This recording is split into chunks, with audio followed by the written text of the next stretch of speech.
আসসালামু আলাইকুম, welcome back to Kusum kitchen. আজকে আমি আপনাদের শেয়ার করব কিভাবে মাত্র 2 কাপ বেসন দিয়ে দোকানের মতো পারফেক্ট 1 কেজি পরিমাণ লাড্ডু তৈরি করতে পারবেন।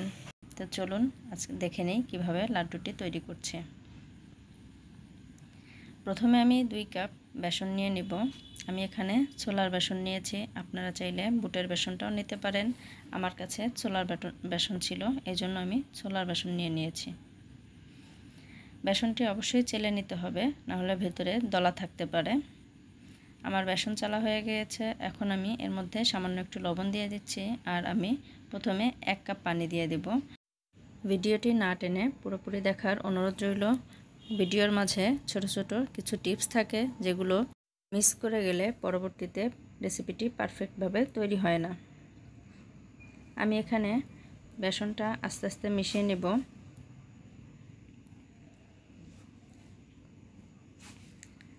আমার এখানে আরও একটু পানি আমি ব্যবহার করব। একবারে বেশি পানি দিতে যাব না, তাহলে পানিটা কম বেশি হয়ে যাবে। অল্প অল্প পানি দিয়ে আমি দেখব যে কতটুকু পানি লাগে। আমি আপনাদেরকে পরে শেয়ার করে দেব যে আমার 2 কাপ বেসনে কতটুকু পানি লেগেছে। এভাবে করে হ্যান্ড উইক্স দিয়ে খুব সুন্দর করে একটা ব্যাটার তৈরি করে নেবেন, যেন ভেতরে কোনো লাম্পস না থাকে।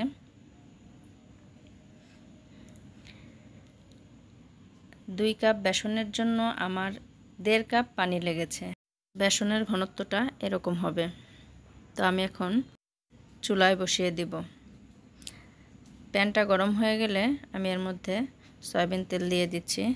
চুলার হিট এ পর্যায়ে একদম হাইতে রাখবেন। ছোট ছিদ্রযুক্ত ঝাঁঝরি চামচ দিয়ে বুন্দিয়াগুলো তৈরি করে নিতে পারবেন।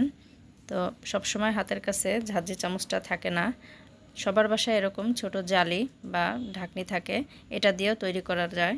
আজকে আমি আপনাদেরকে এই ছোট জালিটা দিয়ে দেখাবো যে কিভাবে আমি বুন্দিয়াগুলো তৈরি করে নিচ্ছি। তো তেলটা খুব ভালোভাবে গরম হয়ে গেছে। আমি এখন এর মধ্যে বুন্দিয়াগুলো ভেজে নেব। অল্প একটু ব্যাটার আমি জালির মধ্যে দিয়ে দিচ্ছি।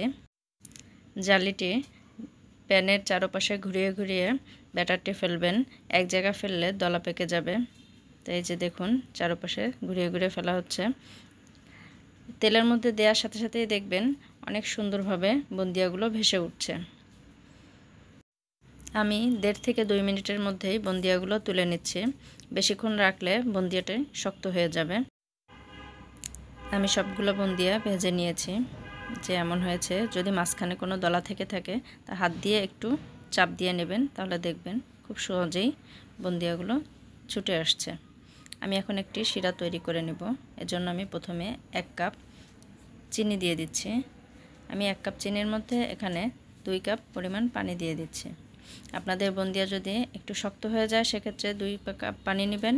আর যদি বেশি শক্ত না হয়, তো সেক্ষেত্রে আপনারা 1.5 কাপ পরিমাণ পানি নেবেন।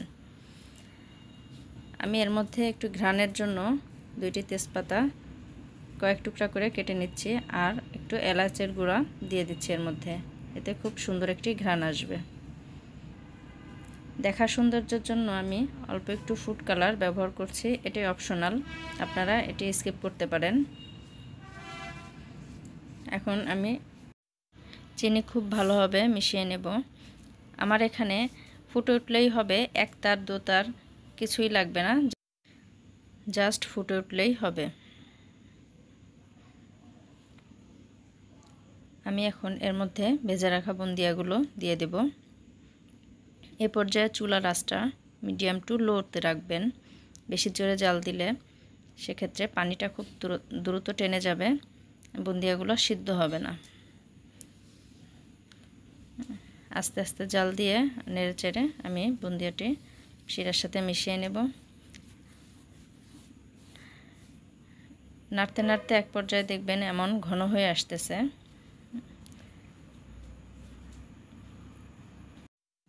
আমার বুন্দিয়াটি প্রায় হয়ে এসেছে। তাই হালকা ভেজা থাকা অবস্থায় নামাবেন, পুরোপুরি একদম শুকানো যাবে না, তাহলে চিনিটি সাদা সাদা হয়ে থাকবে। তো এই যে একটু হাতে চেপে দেখতে হবে যে বুন্দিয়াটা ভিতর থেকে সিদ্ধ হয়েছে কিনা, ভিতরে রসটা ঢুকছে কিনা, এটা হাত দিয়ে চেক করে দেখে নিতে হবে। আমার বুন্দিয়াটি রেডি হয়ে গিয়েছে। আমি এখন এটি একটি বড় পাত্রে ঢেলে নেব।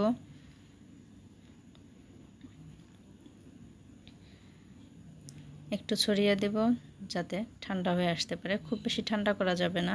এখন আমি তেজপাতাগুলো উঠিয়ে নিচ্ছি। হাতে সহ্য হয় এমন ঠান্ডা হলেই হবে। আমি হাতে একটু ঘি মাখিয়ে নিয়ে হালকা একটু চটকে নিচ্ছি যাতে লাড্ডুগুলো তৈরি করতে আমার সুবিধা হয়। এরকম হাতে একটু চেপে চেপে নিয়ে তারপরে লাড্ডু শেপে এনে নিতে হবে।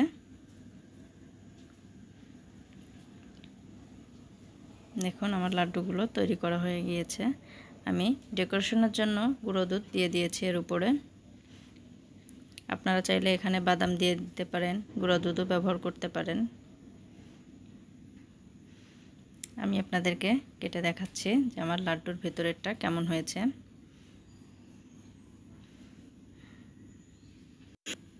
দেখুন দোকানের মতো কতটা রসালো এবং দানা ভাব হয়েছে।